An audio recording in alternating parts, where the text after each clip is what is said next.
आइए पिता परमेश्वर जी धन्यवाद देना चाहते हैं इस समय के लिए। पिता परमेश्वर, जब तू स्तुति आराधना पर विराजमान है पिता परमेश्वर, धन्यवाद देते कि तेरी उपस्थिति हम सभी के साथ है पिता परमेश्वर। इस जगह को तेरे हाथों में सौंपते हैं पिता परमेश्वर, और जब हम तेरे वचन से बांटते हैं पिता परमेश्वर, एक हर्ष का वातावरण निरंतर दौड़ता रहे। यीशु मसीह के नाम से मांगते हैं, आमीन।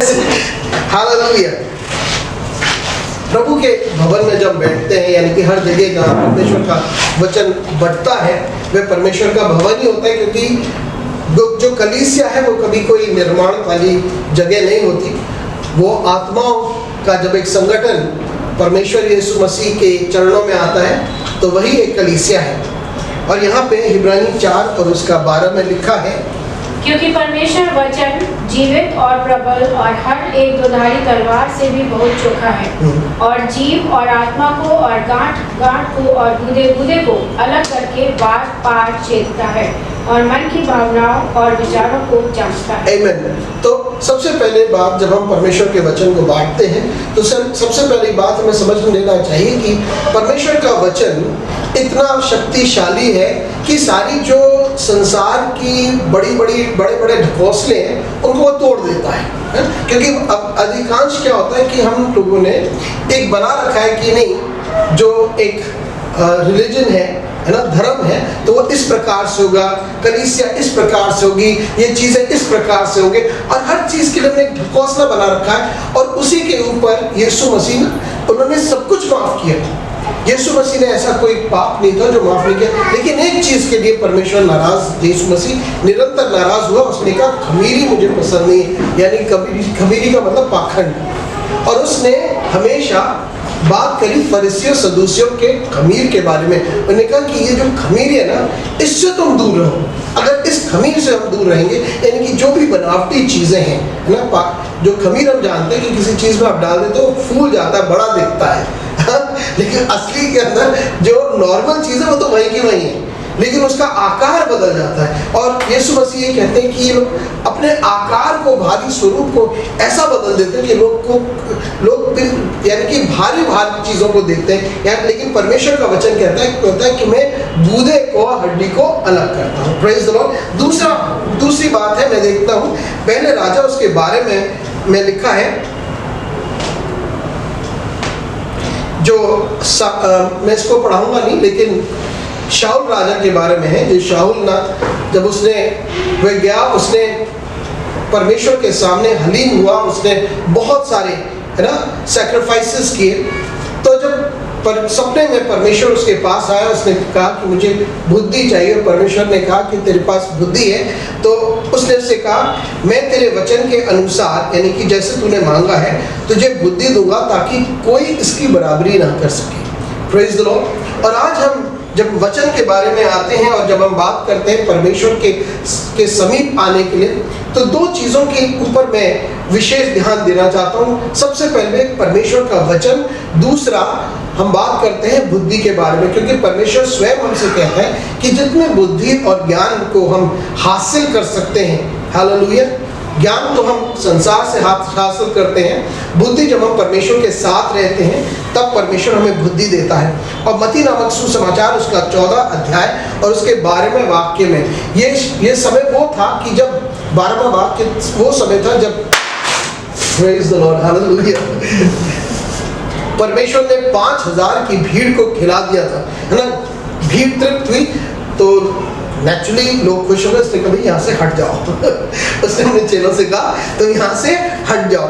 चेले तो हट गए, वो स्वयं प्रार्थना करने चला गया। तो वो जब अपनी नाव को लेके गए तो बीच में पहुंच गए थे। अब नाव के अंदर आंधी वगैरह आने लगी थी, है ना। ये वो दृष्टांत नहीं है जहाँ यीशु मसीह सो रहे थे, ये वो वाला नहीं है ना। ये वो वाला है जहाँ पे 5000 की भीड़ को खिलाने के बाद उसने अपने चेलों से कहा कि तुम यहाँ से निकल जाओ, डोंट वेट ओवर हियर। क्योंकि जब हम खाना खिलाते हैं तो लोग बड़े खुश हो जाते हैं ना। आपको कहेंगे भाई तुम राजा बन जाओ, तुम ये बन जाओ, तुम वो बन जाओ, है ना। इलेक्शन के टाइम में भी हम जानते हैं कि अगर आप कुछ रोटियां खिला दें लोगों को तो आपको इलेक्शन में जिता देते हैं। लेकिन यहाँ पर यीशु ने अपने चेलों से कहा जाने के लिए। उसके बाद क्या लिखा है 22वें वाक्य से पढ़ दीजिए, मत्ती 14 उसका 22।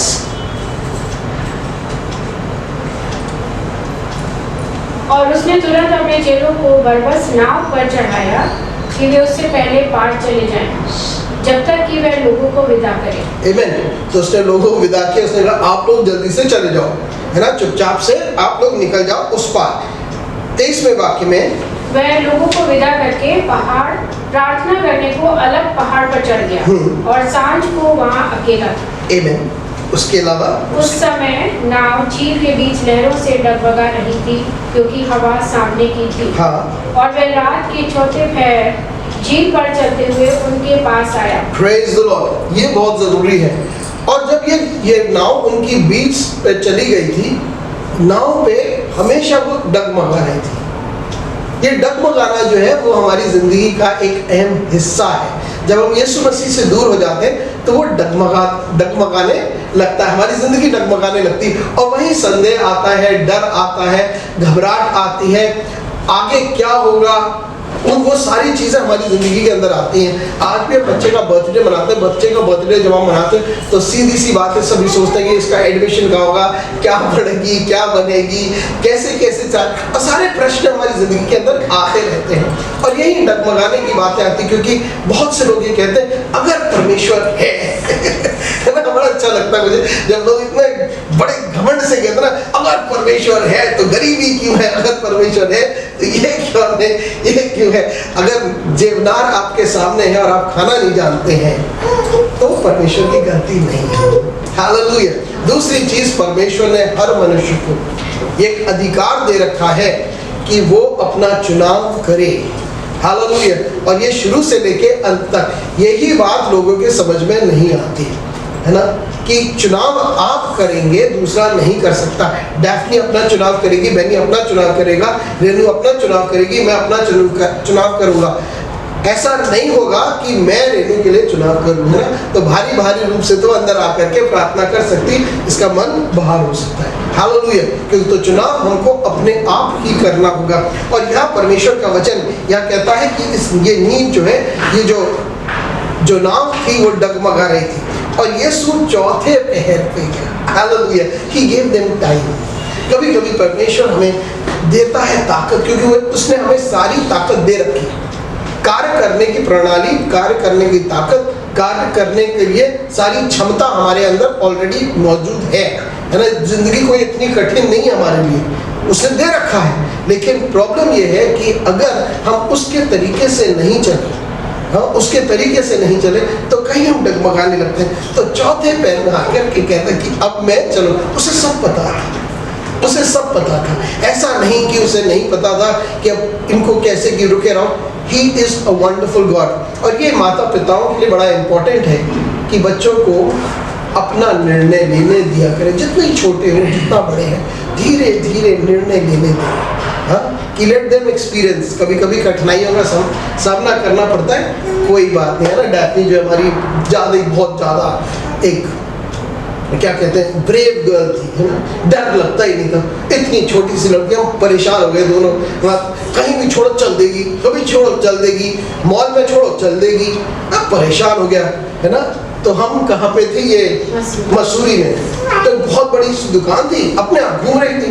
मैंने रेनू का हाथ पकड़ा, मैंने तुम चुप जाओ, अब देखते हैं क्या करती है। तो आराम से उसने देखा कि मम्मी डैडी है नहीं, बाहर निकल गई, सड़क पे चलने लगी। काफी दूर तक चल, हम इसके पीछे चलने लगे, आराम से पीछे चल रहे थे, कोई बात नहीं, टेंशन नहीं है, चलो। तो चलती रही, फिर धीरे से देखा, रोना शुरू किया। जैसे रोना शुरू किया, हमने से पकड़ लिया। Praise the Lord. हम सिखाना चाहते थे उसको कि भाई कम से कम मम्मी डैडी की कुछ तो वैल्यू हो, है ना।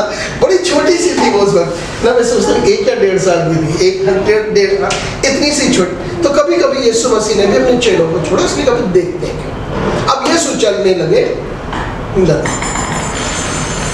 पतरस जी ने सोचा, उसने कहा भाई चल रहे, उसने कहा प्रभु मैं चलूं, उसने कहा चलो। बेटा कहता पापा मैं कहाँ चलाऊं, चला। पापा गैर कहाँ है, तू पहले पूछता था, अब क्यों पूछ रहा है? अब क्यों पूछ रहा है कि कहाँ है ना। कभी कभी बड़ी बड़ी बातें करते, चलो कर लो, ठीक है।